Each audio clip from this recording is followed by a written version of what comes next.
मेरी लाइफ के हैप्पीएस्ट तो मैं 12th पास हो गया था तो वो था। ऑफ कोर्स उसके बाद शादी भी है, मतलब वाइफ को नहीं हाँ। पता है ये वीडियो, तो अभी मैं नहीं बोलूंगा तो भी चलेगा। वो देखेगी तब तक नहीं, तो हो बट गया आप रहेगा प्लीज शुरू। उनको दिखाइएगा जरूर। ये क्वेश्चन निकाल के दिखाऊंगा। मेरा जी एक जी। बहुत लंबा अफेयर भी रहा। ये मेरा स्टूडियो है, हाँ। सो दिस इज कितना सुहाना सा ये अपना सफर है। हेलो एवरीवन, तो आज हम उनसे बात करने वाले हैं जिन्हें जनता ने अपना खूब सारा प्यार देके हमारे देश का पहला इंडियन आइडल बनाया। उनकी आवाज, उनकी पहचान, ये सब जनता में ढेरों प्यार बटोरती रही। जी हाँ, आज हमारे साथ हैं अभिजीत सावंत, जिन्होंने अपनी आवाज का जादू ऐसा बिखेरा जो हर एक इंसान के दिल में घर कर गया।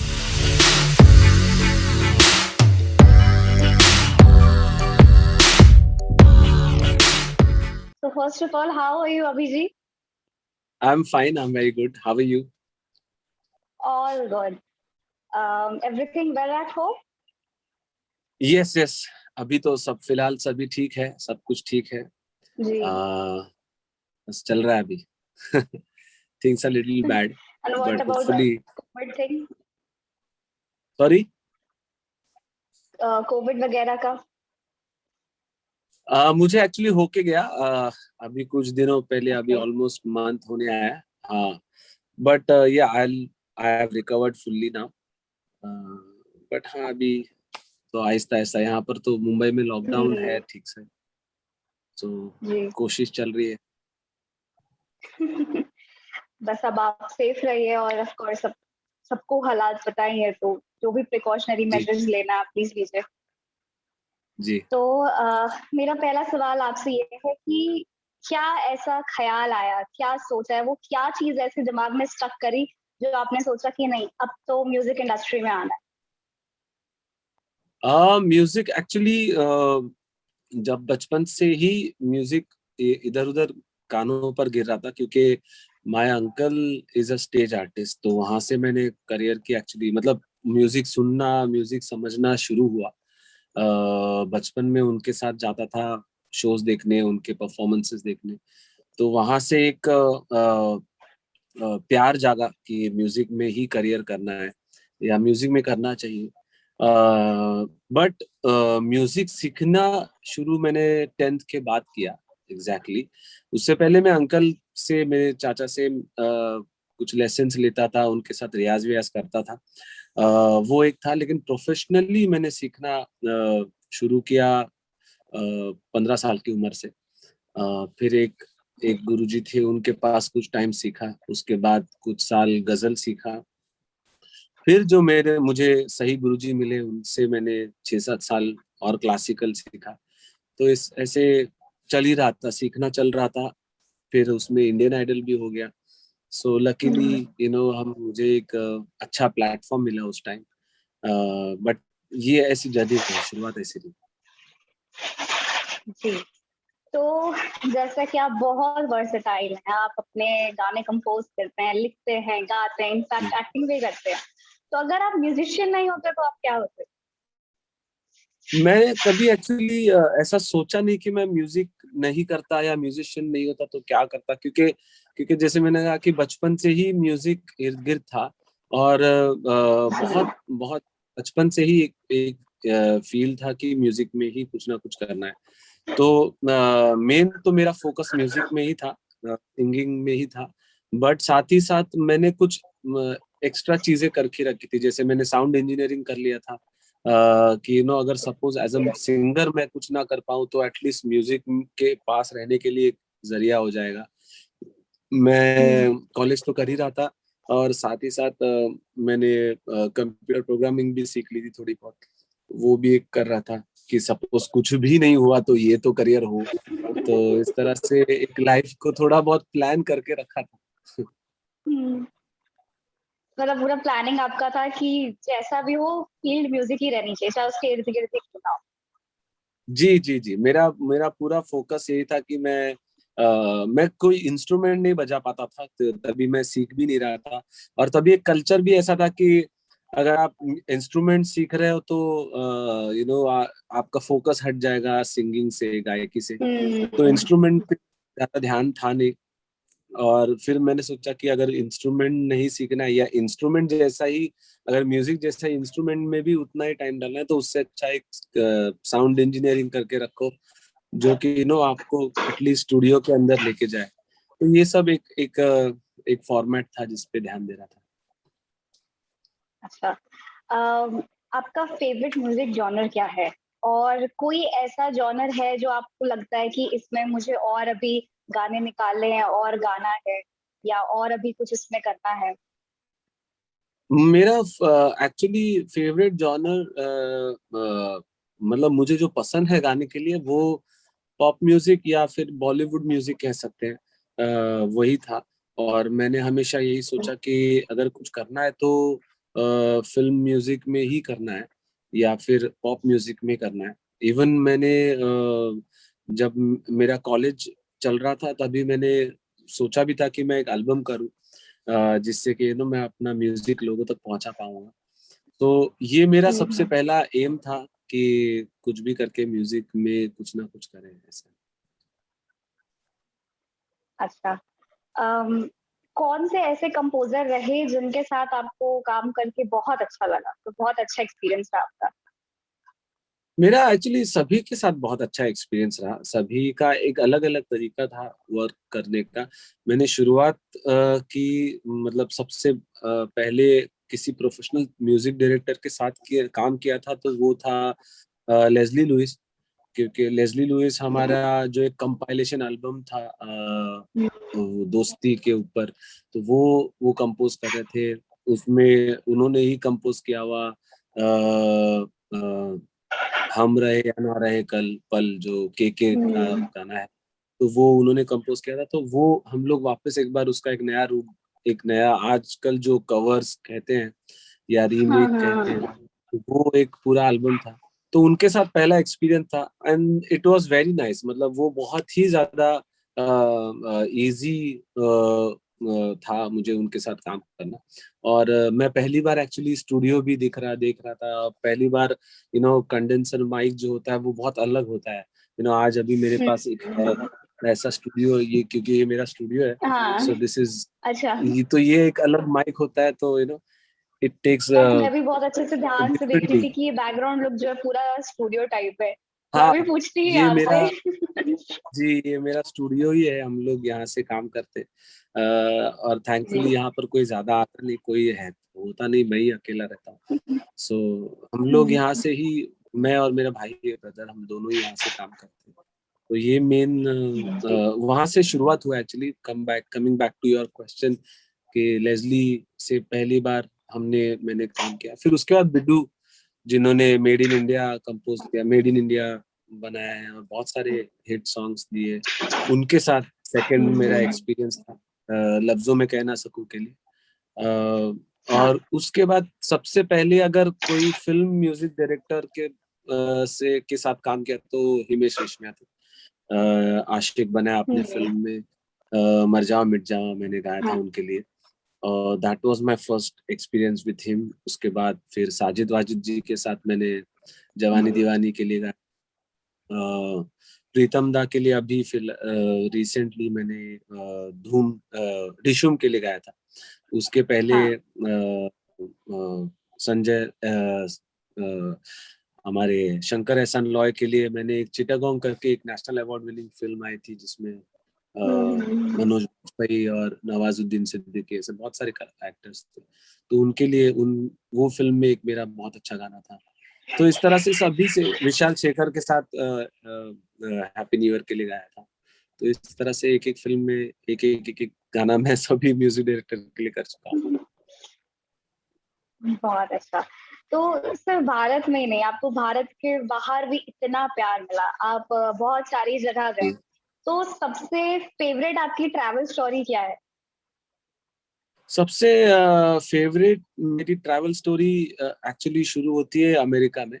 क्योंकि एक्चुअली मैं पहला जो जहाँ पर गया था वो था Bangladesh. First time out of India में ट्रैवल करता, और Bangladesh is almost like India है।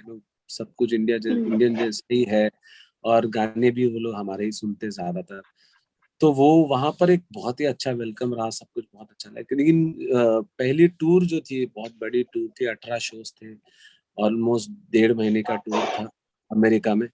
और अमेरिका देखकर मेरी आंखें एकदम चौंधिया गई थी कि अरे ये क्या कंट्री है, everything is so good and beautiful.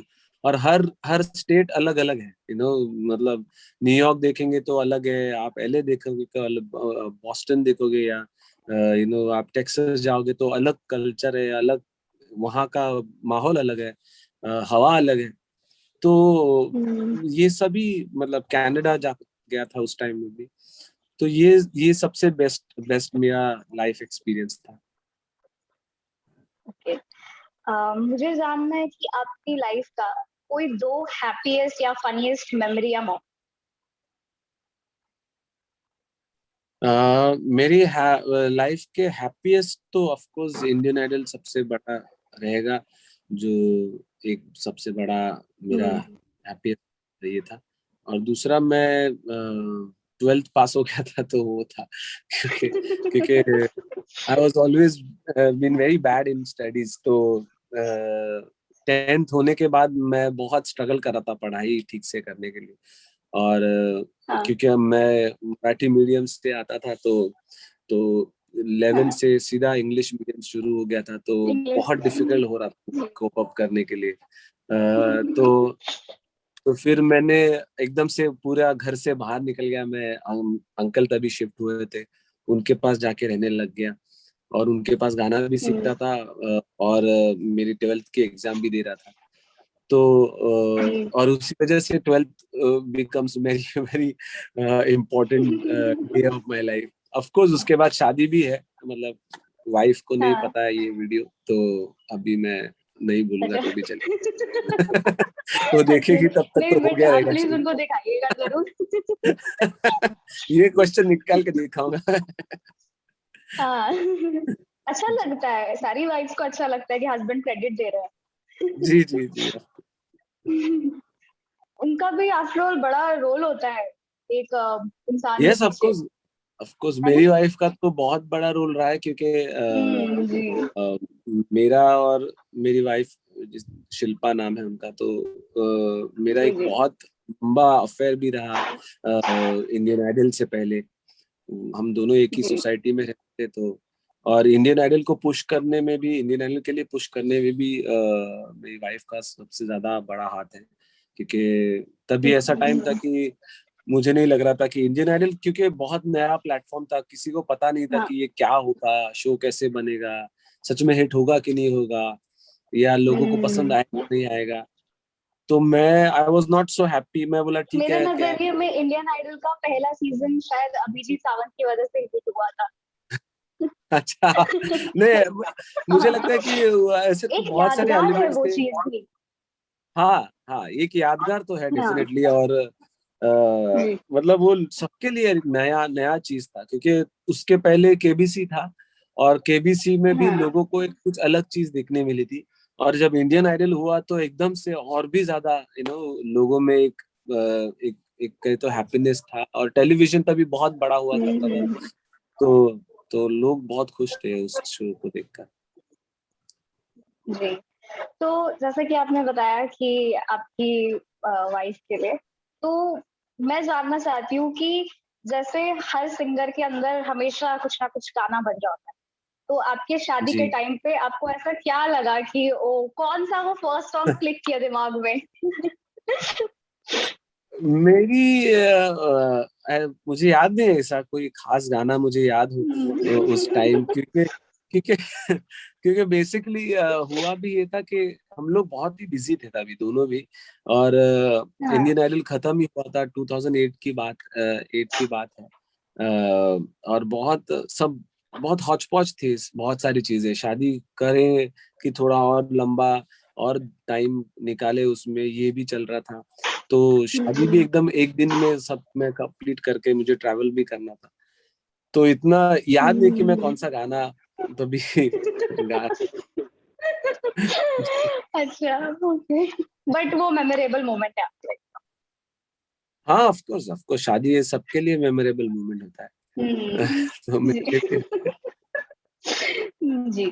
तो आपका अभी जो हमारे देश में चल रहा है कोरोना, तो उसके ऊपर कोई खास जी। मैसेज ऑडियंस के लिए? मैं तो गुजर चुका हूँ इस पूरे मतलब जी। मैं लॉकडाउन के टाइम में भी सभी प्रिकॉशन लेके सभी कुछ करके तो मतलब आई वाज सिक्योर, मतलब हुँ, कुछ हुआ नहीं। और जब सेकेंड वेव आई तो तभी भी ऐसा लग नहीं रहा था कि कुछ हो सकता है, मुझे कुछ हो सकता हुँ, है, क्योंकि I was always been into fitness, और खाना पीना भी इतना हुँ, कुछ मेरा खराब नहीं था। और मैं बहुत सारा ट्रैवल कर रहा था बीच में, हुँ, मार्च के टाइम में, तो लेट अर्ली मार्च में और उसके फेब में। तो ऐसा तो ट्रैवल करके आने के बाद भी ऐसी कोई बात नहीं थी, तो मुझे मतलब मुझे लगा कि मैं इतना ट्रैवल करके आ रहा हूँ, यहाँ जा रहा हूँ, इंटरनेशनल टूर कर रहा था उस टाइम, बाहर भी जाके आया था। तो मुझे लगा कि मैं इतना कुछ कर लिया है, तो अगर होना है तो मुझे इसी दौरान हो जाता। हुँ, और तो मतलब कोई जरूरत ही नहीं ऐसा कुछ हो, बट अनएक्सपेक्टेडली अचानक से वो हो गया कोविड, किससे आया, कैसे आया हुँ, मुझे। और इवन मैं ऐसा इंसान भी नहीं हूँ कि मैं मास्क नहीं पहनता हूँ, I don't follow Covid hmm, norms, ऐसा भी नहीं है। बट ये हो गया फिर भी। और इसीलिए मैं हुँ, सबको, हुँ, कोई भी मेरे से बात करता है तो मैं सबको यही कहता हूँ कि यू मे नेवर नो कि आपको होने वाला है या हो रहा है। जी, इसको बिल्कुल, बिल्कुल। आपको जरूर हो सकता है, ये इससे आप डरिए मत, क्योंकि अगर हो रहा है तो सबसे पहले तो आप ये कोशिश करें कि आप कैसे लोगों तक और दूसरों तक ना पहुंचाएं। सबसे इम्पोर्टेंट हुँ, यही है, हुँ। क्योंकि सॉरी मैं थोड़ा ज्यादा टाइम ले रहा हूँ इस बात पे, नहीं, नहीं, बिल्कुल, लेकिन बिल्कुल। जैसे इवन दूसरी बड़ी बीमारियां जो ऐसे इस तरह से हवा से फैलती है या छूने से हुँ, फैलती है, उस वो भी बहुत ज्यादा, मतलब बहुत ज्यादा उसमें बीमार हो जाता है इंसान और जल्दी से बेड पकड़ लेता है, तो इसलिए वो फैलती नहीं इतना। लेकिन हुँ, कोरोना ही ऐसी एक बीमारी है जिसमें जिसमें आप बीमार होते हुए भी आप जाते हो बाहर या जा सकते हो। कभी हुँ, कभी तो मेरे एक फ्रेंड को उसके शोज में जाने के लिए उन्होंने रिस्ट्रिक्शन लगा दिया कि भाई आपको आने से पहले कोविड टेस्ट करनी है। एंड शी वाज एकदम ठीक ठाक थी, बट फिर भी उसको था, रिजल्ट में वो पॉजिटिव आई। तो वी नेवर नो किस तरह से आए, बट इम्पोर्टेंट हुँ, यही है कि आप जल्दी से जल्दी अपने आप को आइसोलेट करें, कोशिश करें कि आप बाकी लोगों को ना फैलाएं वो, और जितना हो सकता है उतना अपने आप को आइसोलेट करें, घर में रहें इस दौरान। और हुँ। ऑक्सीमीटर सबसे इम्पोर्टेंट पार्ट है, वो चेक करते रहे हमेशा। जी, तो ऐसा तो हो ही नहीं सकता कि हम अभिजीत सावंत से बात करें और उन्हें कहें ना कि कोई अपने कोई भी फेवरेट कोई 2 सॉन्ग की 2 लाइनें हमें सुना दें। ये तो इम्पॉसिबल है। Yes of course.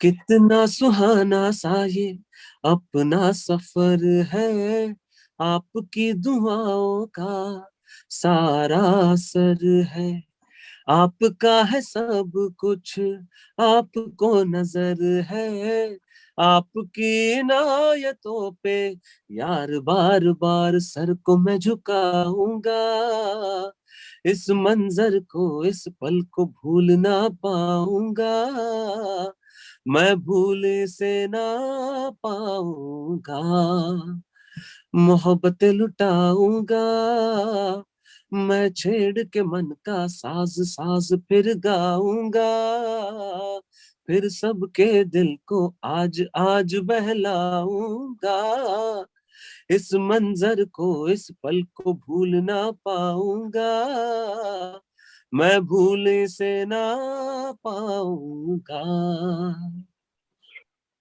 Mesmerising, mesmerising. बहुत अच्छा। अ, थैंक यू सो मच, आपने वक़्त निकाला और आज आप हमारे साथ आए बातचीत के लिए। Thanks a lot. Thank you so much.